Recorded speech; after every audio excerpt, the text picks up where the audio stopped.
Now the city of Stuttgart in Germany is cosmopolitan as they get, but all the public signs are in German. Most of the residents always look out for the summer season when they can move out into the greenery.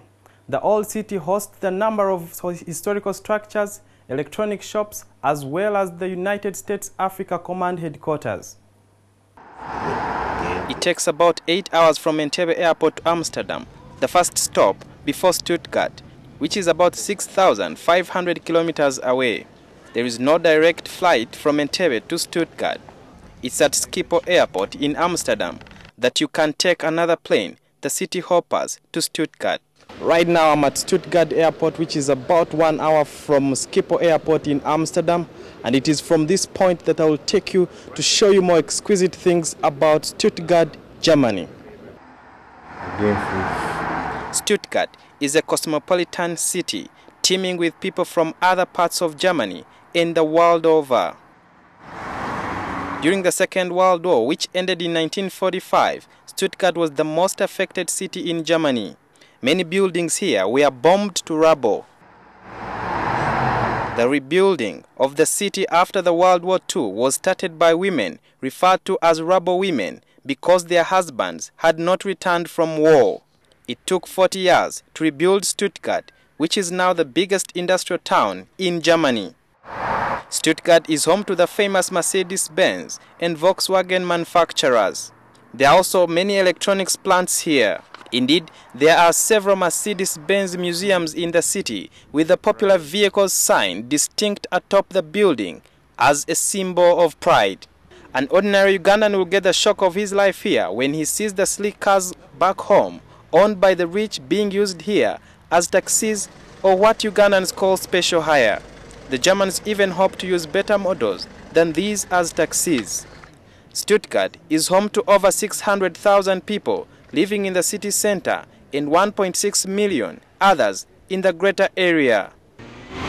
There are at least 176 nationalities here and over 60 languages spoken, with 40% of the people foreigners. We have Russian kids, we have African kids, we have Polish kids, Czech kids, American kids. So one would think that with the many nationalities here, road signs and the signposts could be in different languages, or at least English, but everything is in German. Getting to the city center is a bit confusing, with many intersections and many train stopovers.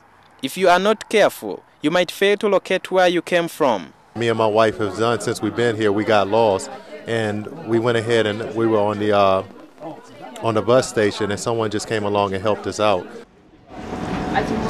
The Germans have tried to preserve their history by maintaining the old buildings, and instead of demolishing them like is common in Uganda, they repair them. Renting a house here costs an arm and a leg due to the influx of foreigners, and to own a house here, you need hundreds of thousands of euros. In the city center are big castles that were built by the Duke, then before World War II. This Stiftskirche church was built in the 900s by Protestants, but one section has Catholics. Most Catholic churches were bombed during the World War, and the Protestants gave one section to the Catholics. The faiths have coexisted here for hundreds of years, holding different prayers under the same roof. It could also be seen as a very nice sign that, people come together at that specific spot. Not far from the church is a park where many people relax, especially in summer. Some of these 3 stones, which remind people of the Nazi regime, where hundreds of Jews were murdered and some deported. People say that at a certain temperature, the stone actually loses tears. So like here in Kampala and Nairobi, there is a city hall that was built in the 1950s in Bauhaus style, but later replaced with Gothic style. It had arched windows and looked like a castle, but some people here say the new design is ugly. How come the one way there is not coming back? The building has old but very efficient lifts, and if you are not keen, you can go up and down without realizing it. In the middle of this hall is the new plan for Stuttgart 21 that will have an underground train station. The project will also have more houses to accommodate over 40,000 people. In 2006, Stuttgart held a referendum, and just 30% of the population voted against the project, and some of these are still protesting against the government. All the people here the right to demonstrate. When they want, where they want, we have only to look that other people have not been disturbed, that the traffic has not been disturbed, but demonstration is. The city has several shopping malls, but there is also Maktare Market, set up in 1911. However, it was bombed in 1944 and restored after 60 years. One part of this market has a water fountain. People had collected tile in the same style to bring this fountain back to its original beauty. Stuttgart is rich in wine, water and fish. This market sells foodstuffs from all corners of the world, but it comes with high prices and only the rich can afford shopping here. Indiscipline on the road can also be seen here, with some pedestrians not respecting traffic rules. Not all the streets are busy, but some are busier. 60% of the local population here have reached retirement age. The new generation is afraid it will be tough looking after them. However, some youth are not worried of being the minority. They usually have a lot to say, and so you can learn a lot talking to them.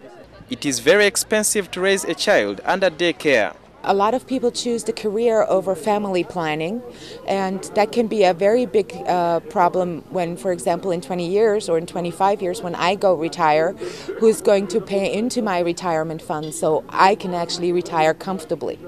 There are more Catholics and Protestants than other religions, but analysts say in 15 years, Stuttgart could be a predominantly Muslim city. That is quite a shock, and 15 years is not really that far. Although the different people here live harmoniously, some foreigners do not feel at home here. I lived 24 years here in Stuttgart and a long time in Germany, but my heart stays in France because I have a lot of friends here, but it's not the same.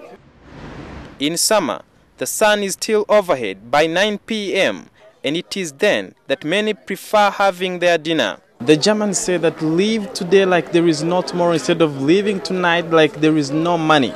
And surely, these people are living it to their taste. And as you can see around the table, it's full of food. And these people really enjoy their meals. There's one thing that every American who comes to Germany has in common. Every person I know who's come here puts on at least 10 pounds in their first year of arriving in Germany. Summer is much sought after since it's normally warm and many people spend a lot of time outdoor in with the lush greenery. Over 60% of Stuttgart is green. So I asked myself, how much of Kampala is still green? Clearly, Stuttgart has a lot going for it, but like we have seen, it's generally an expensive city, and to comfortably survive there, you need a fat wallet. Stuttgart has huge tourism potential value with its historical buildings and the World War II heritage. It's definitely a city worth visiting. I'm Sudil Biarhanga for NTV Connect.